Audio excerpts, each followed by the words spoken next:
Hello for Thursday, July 2nd, 2020. And thinking about 2020, I'm thinking about Hugh Downs, who passed away today at the age of 99. He was a commentator and a journalist, and that was one of the shows that he hosted on ABC. Rest in peace, sir. Now, the rest of this episode is rather historical, and so let me give you today's word and we'll jump right into it. Segregation. Segregation, not usually an easy or comfortable word to hear because it usually implies the racial inequity. It means the separation or isolation of a race, class, or group or voluntary residence in a restricted area. Now, what I find so interesting is if you look up a synonym for segregation, you get separation, isolation, quarantine, disconnection, disassociation, and sequestration. So you know where I'm going with that.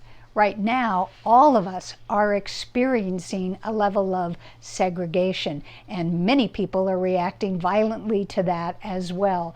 So we have a different understanding and sense about what's going on when we hear that word. So it takes me to the fact that today in history, in 1908, Thurgood Marshall was born. Born and raised in Baltimore, Maryland, he was the chief attorney and plaintiff in the landmark Brown versus Board of Education case. In 1954, he was also the first black African-American appointed to Supreme Court in 1967.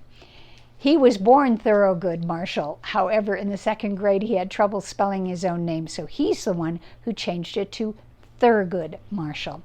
He was a hellraiser and an indifferent student, and he applied to the University of Maryland. Unfortunately, he was denied because he was black. And that discrimination really signified the course and the direction that he took with his law career. He went to work for the National Association of the Advancement of Colored People in Baltimore before he was handed the attorney role in Brown versus the Board of Education. Now, most of us don't know what that case was about, so briefly, a group of black parents in Topeka, Kansas filed a class action suit on behalf of their children who were forced to attend an all-black segregated school, even though the white schools were closer to their location.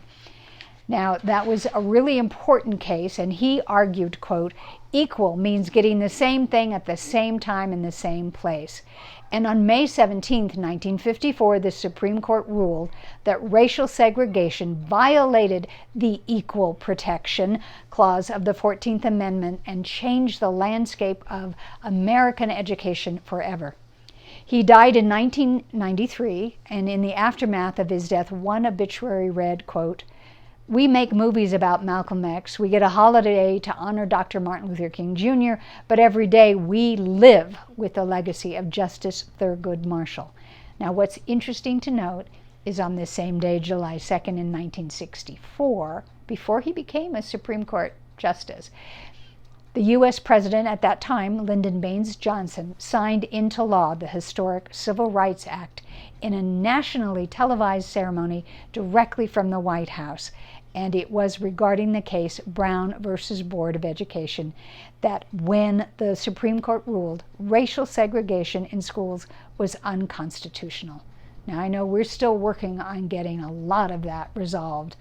It's in law. That doesn't mean it's in practice. It's the letter of the law instead of the spirit of the law.